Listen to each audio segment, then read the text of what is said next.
The Holy Gospel according to Matthew, the 15th chapter. Then Jesus called the crowd to him and said to them, "Listen and understand. It is not what goes into the mouth that defiles a person, but it is what comes out of the mouth that defiles." Then the disciples approached and said to him, "Do you know that the Pharisees took offense when they heard what you said?" And Jesus answered, "Every plant that my heavenly Father has not planted will be uprooted. Let them alone. They are blind guides of the blind. And if one blind person guides another, both will fall into the pit." But Peter said to him, "Explain this parable to us." Then Jesus said, "Are you still without understanding? Do you not see that whatever goes into the mouth enters the stomach and goes out into the sewer? For what comes out of the mouth proceeds from the heart, and this is what defiles. For out of the heart come evil intentions, murder, adultery, fornication, theft, false witness, and slander. These are what defile a person, but to eat with unwashed hands does not defile." Jesus left that place and went away to the district of Tyre and Sidon. Just then a Canaanite woman from that region came out and started shouting, "Have mercy on me, Lord, Son of David. My daughter is tormented by a demon." But Jesus did not answer her at all. And his disciples came and urged him, saying, "Send her away, for she keeps shouting after us." Jesus answered, "I was sent only to the lost sheep of the house of Israel." But she came and knelt before Jesus, saying, "Lord, help me." Jesus answered, "It is not fair to take the children's food and throw it to the dogs." She said, "Yes, Lord, yet even the dogs eat the crumbs that fall from their master's table." Then Jesus answered her, "Woman, great is your faith. Let it be done for you as you wish." And her daughter was healed instantly. The gospel of the Lord. Praise to you, O Christ. I invite you to be seated, but you already are. So in today's gospel lesson, we have a parable that was one of the most perplexing and interesting to me as a young person. I remember first encountering it when I was in confirmation.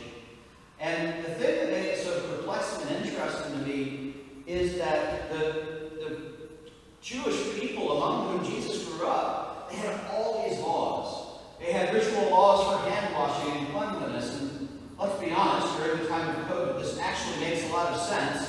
And we can see the wisdom in these laws. And I think a lot of us might follow those procedures a lot more closely than we have the rest of our lives.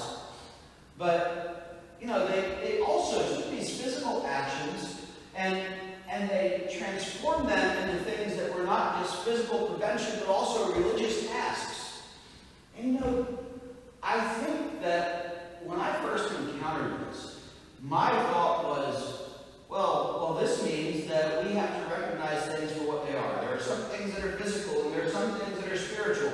And we can't just go taking everything and assigning every meaning to it, because if we do that, then what ends up happening is the rules that are designed to help us live well and live healthy, these rules become things that bind us up and cause us not to be able to be healthy at all.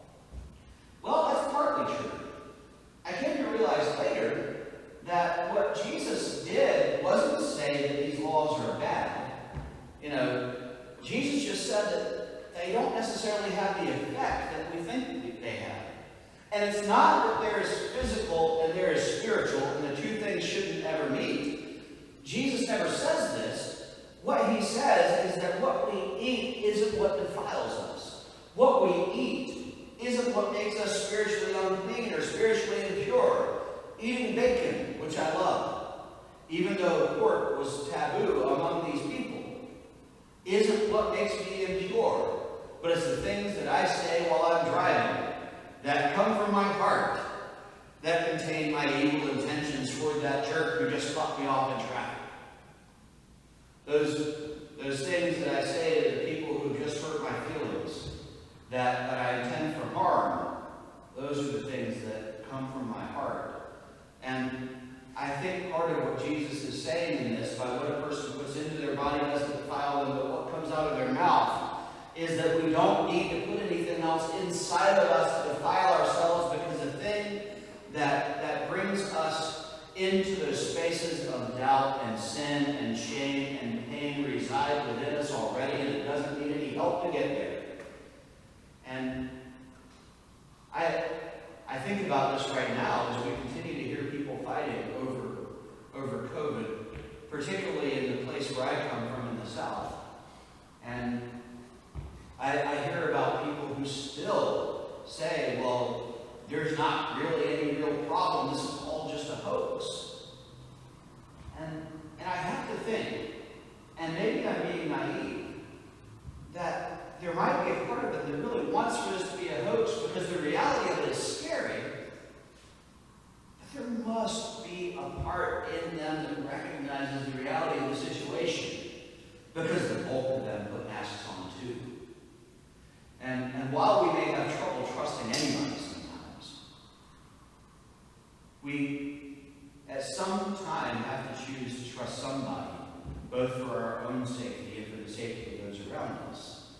And so what I hear in this parable that Jesus tells is this wrestling between, on the one hand, recognizing that, you know what, it was a good thing that those people washed their hands.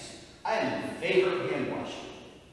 And that we recognize that the law is there for accomplishing good and helping us to live well together.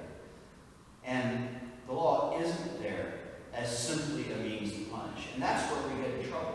We get in trouble when the rules become a way that we separate each other, rather than being a way that we help each other live together in peace and harmony.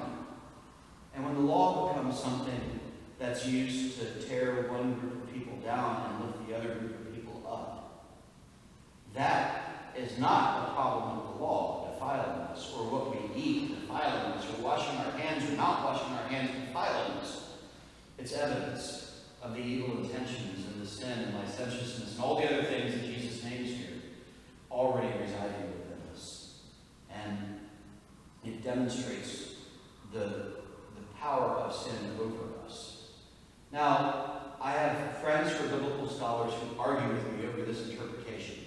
But I like the idea that Jesus, being fully human, is having a moment where Jesus is the guy who grew up in first century Palestine, attending the temple among the Jewish people, carrying maybe some of the biases, maybe even prejudices that the people among whom he grew up might have carried. When we see this woman who is a Canaanite woman approach him and seek healing for her daughter. And first he just flat out ignores her. And then after ignoring her, and his disciples encourage him not to hear her, she gets in his way and says, Lord, help. And then he says something that's kind of ugly. Why would I take what is holy? Why would I take the food that belongs on the table and throw it to the dogs? I've come from the house of Israel. And she says, yeah, but even the dogs eat the scraps from the table of their master. You know, calling him to recognize what all people who were Jewish had to recognize, that even though they worship in different places and their customs might be different, both the Canaanites and the people of Israel worship the same God. And so even though the people of Israel might not respect the way the people of Canaan worship, you know, they have to at least at some point respect that they worship the same God. Maybe. So at this point, Jesus sees her audacity, I think. And we have maybe, if my interpretation holds any water, which it may not, so just take it for what it's worth. We also see what it means that Jesus is without sin. In those moments where he is pressed, and he's pressing against his culture, and he's pressed against the conventions of his people, and he encounters a law that unreflected seems fine, which is, we just don't associate with y'all. And I have come for the sheep of the house of Israel. And he sees this woman come to him and not just ask, but demand what is hers as a child of God, the healing that belongs rightfully to her daughter, and demand that he recognize her as someone who also is beloved of God. I believe that's where the human is overcome by the divine. And we see the fullness of God's glory within Jesus as he casts aside those things that most of us would be swayed by. And says to her, great is your faith. Let it be done according to your will. And I love this because it demonstrates something that we see throughout throughout the Old Testament witness as well, that God, when faced with the decision to destroy his people who have been melting down their jewelry at the base of the mountain while he was giving Moses the 10 Commandments, he was ready to destroy them. And Moses said, God, remember your promise. Remember these are your people. And God relents from punishing and changes God's mind. And I think this holy idea that God changes God's mind and chooses mercy rather than vengeance is a part of what the perfection of God is. A willingness to choose mercy as justice rather than vengeance as justice. Jesus chooses the love of God versus the prejudices of his people. And we see Jesus do this every time. I think when we talk about Jesus being without sin, that's what we mean. It doesn't mean that if I were to go to bat, I would bat 1,000. It means that when I am in a place in my life where I have a choice to answer the calling of God to be faithful versus doing the thing that's comfortable, I choose faithfulness over comfort. And I recognize in saying this that I will never be perfect because I was built for comfort. And so we learn an important lesson today, that we all have those places within us where what resides in our hearts doesn't need any help being defiled because it sits there too. It's an important Lutheran lesson that we are simultaneously saint and sinner. We are justified and sinful. We are redeemed and broken.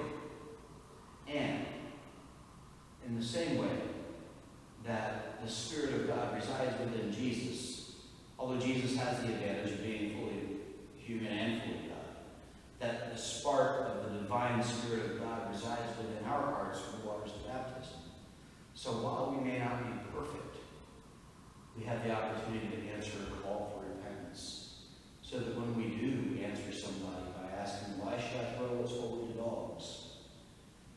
We have the opportunity to go back and recognize that all of us sit at the feet of our Master from time to time.